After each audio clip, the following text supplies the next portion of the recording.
This comment right here reminded me of the story where I ended up being the bad guy in the view of the Walmart manager. However, I was a hero to my mother. Let me explain. This was the days of like samples. Okay, so this is like 2012, 2008, something like that. Like before shit went downhill, you know? But anyway, me and my sister, we went inside because my sister had to use the bathroom. My brother was somewhere. I don't remember what happened to him. But I'm like, hey, they have samples out. Okay, let's go share these. There was only one thing, and it was like, I think a cracker and some cheese. Okay, and I'm like, okay, we'll split this as best as I can because I'm doing it with my hands. Well, my sister wanted her own, and in typical toddler fashion, ran. Well, I run after her, dropping my food, which it was good cheese too. I'm still upset over that, but that's okay. I bought some. Turned out I was lactose intolerant, but that is not part of the story.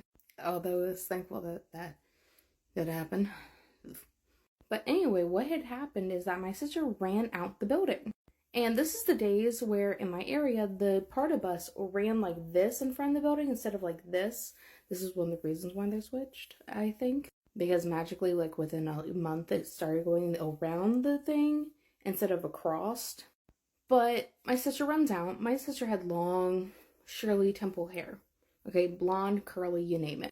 Well, I grab the only thing that I can as I see an oncoming vehicle, which is, the bus.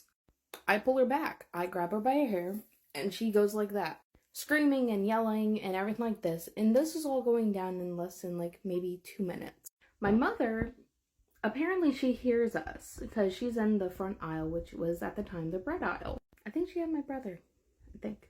Anyway, she comes out after seeing screaming and yelling, me yelling at my sister like, what the fuck were you thinking with? You know, cussing and screaming and everything like this, because that's what I was scared for her, you know? And this is before they even put those concrete things in front of the door. At least not that I can remember. But anyway, out comes the manager yelling and screaming about how she's going to call the police for assault and all this shit. And I literally tell her point blank, you do realize that she would have gotten hit by that bus, right? Would you rather be yelling at me for saving her life or be yelling at yourself for having to fill out fake paperwork? My mother hears this, hears her yelling at her. The lady got fired that day, let's just put it that way, because my mom worked at that store. Turned out she was not the store manager. She wasn't even an assistant. She was some random bitch who decided to get her nose in that just happened to have a vest on. I have no regrets. I'll pull her again. And the comment story about my husband.